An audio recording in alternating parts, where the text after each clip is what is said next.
നമസ്കാരം. ഞാൻ ചിറക്കര മധു. ഇന്നലെ നമ്മുടെ ഇന്ത്യയിൽ വളരെ ഹൃദയഭേദകമായ ഒരു വിമാനാപകടം നടന്നു. അഹമ്മദാബാദിലെ വിമാനത്താവളത്തിൽ നിന്നും ലണ്ടനിലേക്ക് യാത്ര തിരിച്ച എയർ ഇന്ത്യയുടെ വിമാനം ഏതാനും നിമിഷങ്ങൾക്കകം ഒരു കെട്ടിട സമുച്ചയത്തിലേക്ക് തകർന്നു വീണു.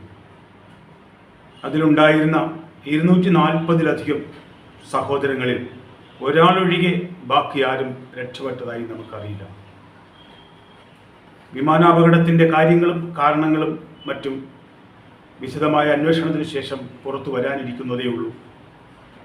പലവിധ പ്രതീക്ഷകളുമായി ലണ്ടനിലേക്ക് പുറപ്പെട്ട നമ്മുടെ സഹോദരങ്ങൾ ഈ അപകടത്തിൽ മരണത്തിന് ഇരയായി.